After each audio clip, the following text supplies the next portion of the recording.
नमस्कार साथियों। आज का हमारा टॉपिक है हेरिडिटी एंड एनवायरनमेंट। तो पहला प्रश्न है, ये थ्योरी आपने उम्मीद करता हूँ कि पढ़ ली होगी। पहला प्रश्न है, ये थोड़ा पीडीएफ बनाते वक्त एक पेज गड़बड़ हो चुका है, तो इसलिए हम थोड़ी देर इस पेज के प्रश्न ऐसे ही पढ़ेंगे। आनुवांशिकता को खालिस्तान सामाजिक संरचना माना जाता है। जो आपके जीन्स हैं, जो आपको वंश से मिलता है, वो कैसा होता है? गत्यात्मक मीन्स बदलता रहता, स्टैटिक प्रारंभिक या गौण। तो ये कैसा होता है? स्टैटिक, स्थिर होता है। जो आपकी आनुवांशिकता के गुण हैं वो हमेशा एक जैसे रहेंगे, जो आपको आपके माता पिता से प्राप्त होते हैं। तो हमेशा कभी भी प्रश्न आए तो आपको कैसा करना है? स्टैटिक मीन्स स्थिर। अगला प्रश्न है, खालिस्तान के अतिरिक्त निम्नलिखित सभी विकास को आकार देने वातावरणीय कारक हैं। मीन्स जो हमारे विकास में सहायक होते हैं वो कौन कौन से कारक हैं? उनमें से एक कारक नहीं है इन चार ऑप्शन में से। तो शिक्षा की गुणवत्ता। तो शिक्षा की गुणवत्ता क्या है कि हमारे विकास में सहायक होती है। शारीरिक गठन, पौष्टिक गुणवत्ता या संस्कृति। तो शारीरिक गठन का वातावरण से कोई भी फर्क नहीं पड़ता।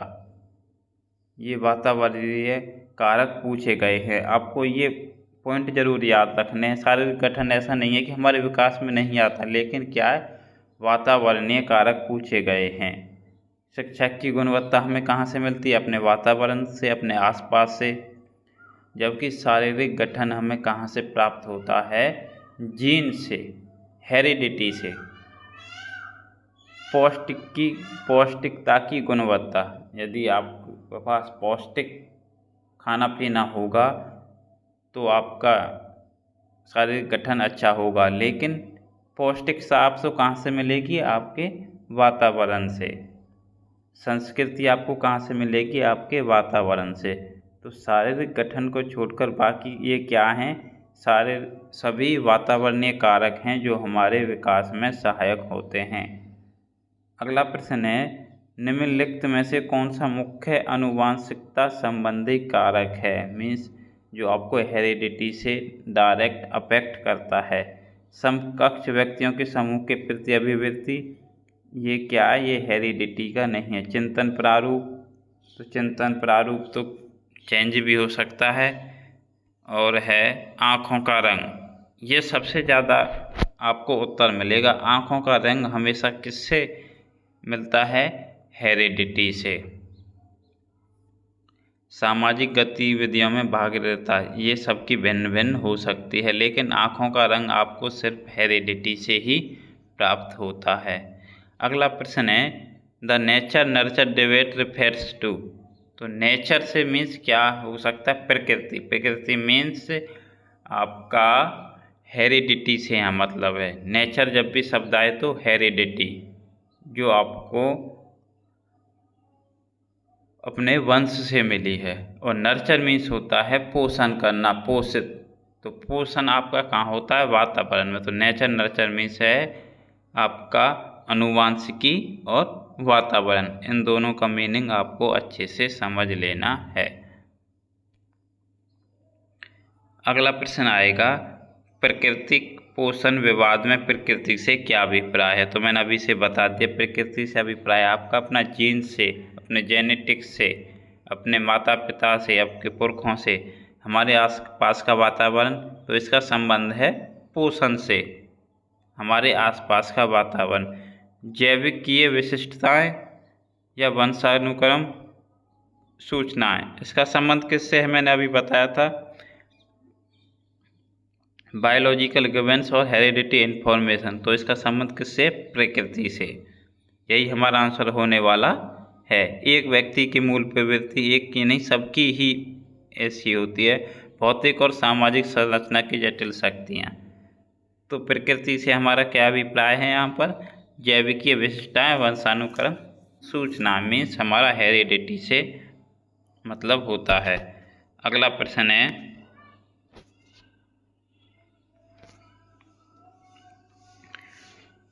बच्चे के विकास में आनुवंशिकता और वातावरण की भूमिका के बारे में निम्नलिखित में से कौन सा कथन सत्य है? बच्चे के विकास में आनुवंशिकता और वातावरण की क्या भूमिका होती है? तो इन दोनों का जो गुणज है मीन्स इन दोनों का जो इंटरेक्शन है, यहाँ गुणज से मतलब इंटरेक्शन से होता है, गुना नहीं होता, उससे बच्चे का विकास होता है। यहाँ पर लिखा हो आनुवंशिकता और वातावरण एक साथ परिचालित नहीं होते, तो ये क्या है? ये ऑप्शन गलत है क्योंकि ये एक साथ परिचालित होते हैं। सहज रुझान वातावरण से संबंधित है जबकि वास्तविक विकास के लिए आनुवंशिकता जरूरी है। तो देख सहज रुझान, तो आप इंग्लिश में अगर पढ़ोगे तो ज़्यादा बेटर रहेगा। Propensity is related to environment while actual development requires heredity। तो ये कहीं ना कहीं तक थोड़ा बहुत सही है। आनुवंशिकता और वातावरण दोनों बच्चे के विकास में 50% योगदान देते हैं, तो ये गलत है। इसमें बच्चे काफ़ी ज़्यादा गलत करते हैं। ऐसा कोई हमारे पास घटा गुना जमा नहीं है कि दोनों 50-50% कर देते हैं। कहीं हेरिडिटी ज़्यादा करता है, कहीं एनवायरनमेंट कम करता है। समवयस्कों और पैतृक का सापेक्ष योगदान योगात्मक नहीं होता, ये बिल्कुल सही है कि relative contribution of environment and heredity is not अडेक्टिव मीन्स योगात्मक नहीं होता, उनका गुणज होता है। गुणज से यहाँ तात्पर्य फिर मैं आपको बता दूं कि उनके बीच इंटरेक्शन से होता है। जैसे आपको आपका जन्म हुआ, आपको अपने हेरिडिटी से कुछ गुण मिले, जब आप उन गुणों का इंटरेक्शन किसके साथ होगा? वातावरण के साथ होगा, आपके अपने परिवेश के साथ होगा, तो आपका विकास होगा। तो ये दोनों तो गलत हैं, पहला और तीसरा, इन दोनों में से कौन सा सही होगा? तो सहज रुझान वातावरण से संबंधित हैं, तो इसमें भी डाउट है क्योंकि ऐसा हर केस में संभव नहीं होता। जबकि चौथा जो ऑप्शन है वो आपका बिल्कुल करेक्ट होगा क्योंकि ये योगात्मक नहीं होते, तो चौथा आंसर ज़्यादा बेटर रहेगा। अगला प्रश्न है, निम्नलिखित में से कौन सा कथन सत्य है? विद्यालयीकरण का बुद्धि पर कोई प्रभाव नहीं पड़ता। क्या विद्यालय जाके आपकी बुद्धि पर कोई प्रभाव नहीं पड़ता? पड़ता है, तो ये गलत है। हमें क्या पूछा है? सत्य कथन। आनुवांशिक बनावट व्यक्ति की परिवेश की गुणवत्ता के प्रति प्रत्युत्पादकता को प्रभावित करती है। Genetic makeups impact responsiveness of an individual two qualities of the environment. बिल्कुल, यदि व्यक्ति की जो हेरिडिटी से मिली बनावट है, फिजिकल है, वो मैंने यही तो बताई थी, वो एनवायरनमेंट के साथ जाके इंटरेक्शन करती है। तो अगला प्रश्न है, adoptive children possess same IQ as their adoptive siblings. तो ऐसा नहीं, ऐसा प्रयोग भी किया गया था कि गोद लिए बच्चों का बुद्धि लब्धांक वही होता है जो उनके साथी भाई बहन का होता है, तो ये गलत है। Experience does not influence brain development. क्या एक्सपीरियंस से ब्रेन डेवलपमेंट पर कोई फर्क नहीं पड़ता? तो फर्क पड़ता है, तो ये भी गलत है। तो तीसरा प्रश्न बिल्कुल सही होगा। अगला प्रश्न है, मानवीय विकास में आनुवंशिकता एवं परिवेश की भूमिका के संदर्भ में निम्नलिखित में से कौन सा कथन समुचित है मीन्स उचित है? पहला ऑप्शन है, परिवेश की भूमिका लगभग स्थिर सी रहती है जबकि आनुवंशिकता का प्रभाव परिवर्तित होता रहता है। तो ये क्या है? बिल्कुल उल्टा कर दिया है। आनुवंशिकता का जो प्रभाव है वो स्थिर रहता है जबकि परिवेश की भूमिका अस्थिर रहती है मीन्स परिवर्तित होती रहती है। तो ये ऑप्शन गलत हो गया, बिल्कुल इन्होंने रिवर्स कर दिया। अगला है व्यवहार के सिद्धांत का प्राय मानवीय विकास में प्रकृति की भूमिका पर आधारित है। Theories based on behaviourism are largely based on the role of nature in human development. बिल्कुल कुछ हद तक ये बिल्कुल सही है। विकास के विभिन्न क्षेत्रों में आनुवंशिकता एवं परिवेश का सापेक्षक प्रभाव परिवर्तनशील है। बिल्कुल, क्योंकि आनुवंशिकता का जब आप विभिन्न क्षेत्र में जाओगे तो वहाँ पर आपको प्रभाव अलग अलग देखने को मिलेगा। जैसे कि उत्तर भारत के जो लोग हैं वो कुछ अलग तरीक़ा के हैं, दक्षिण भारत के अलग हैं, इंग्लैंड के अलग हैं, स्पेन के अलग हैं। मीन्स उनकी आनुवंशिकता में परिवर्तन है। और यदि आप परिवेश चेंज करते हो, परिवेश तो एक स्टेट से दूसरे स्टेट भी चेंज करते हो तो भी परिवर्तनशील होता है। तो तीसरा बिल्कुल सही है। आपको सबसे समुचित बताना होता है, ऐसा नहीं है कि बाकी ऑप्शन बिल्कुल गलत होते हैं। भारत सरकार की विवेदात्मक क्षतिपूर्ति संबंधी नीति मानवीय विकास में प्रकृति की भूमिका पर आधारित है। तो ये नहीं, ये जेंडर डिस्क्रिमिनेशन से संबंधित है। अगला प्रश्न है, आर्जव तर्क देता है कि भाषा विकास व्यक्ति की नैसर्गिक प्रकृति से प्रभावित होता है, जबकि सोनाली महसूस करती है कि यह विशेष परिवेश से प्रभावित होता है। आर्जव और सोनाली के बीच यह चर्चा किस विषय में है? अब देखिए, आर्जव तर्क क्या देता है कि जो भाषा विकास है वो व्यक्ति की नैसर्गिक प्रवृत्ति से प्रभावित होता है। मीन्स उसको अपने जीन से, अपने जेनेटिक्स से, अपने हेरिडिटी से मिलता है। जबकि सोनाली क्या कहते हैं कि ये परिवेश से प्रभावित होता है, मीन्स एनवायरनमेंट से होता है। तो यहाँ पर क्या है, मैंने बताया था जेनेटिक्स के क्या मतलब है, नेचर, और परिवेश से मतलब है नर्चर। तो ये क्या है, एक नेचर नर्चर डिबेट है। तो ये क्या आएगी, प्रकृति पालन पोषण विवाद से संबंधित है। अगला प्रश्न है, प्रकृति पालन पोषण विवाद वाद विवाद के संदर्भ में निम्नलिखित कथनों में से कौन सा आपको उपयुक्त प्रतीत होता है? एक बच्चा खाली स्लेट के समान होता है जिसका चरित्र परिवेश के द्वारा भी निर्धारित आकार में ढाला जा सकता है। तो इसका नेचर नर्चर डिबेट से कोई भी संबंध नहीं है। एक बच्चे के व्यवहार का निर्धारण करने में परिवेशीय प्रभावों का बहुत कम महत्व होता है, वे प्राथमिक रूप में आनुवंशिक रूप से निर्धारित होते हैं। तो बच्चे का व्यवहार तो परिवेश पर डिपेंड करता है, तो ये भी गलत है। वंशानुक्रम तथा परिवेश अभिन्न रूप से एक दूसरे से गुथे हुए हैं और दोनों विकास को प्रभावित करते हैं। मैंने बताया था कि दोनों का इंटरेक्शन हमारा विकास करता है, तो ये बिल्कुल सही है। बच्चे आनुवंशिक रूप से उस तरफ प्रवृत्त होते हैं जिस तरफ होना चाहिए, इससे कोई फर्क नहीं पड़ता है कि वे किस प्रकार के परिवेश में पले बढ़े हैं। बिल्कुल फर्क पड़ता है। मैंने आपको कहा था कि दोनों के इंटरेक्शन से ही डेवलपमेंट होता है और विकास पर इन दोनों का प्रभाव पड़ता है।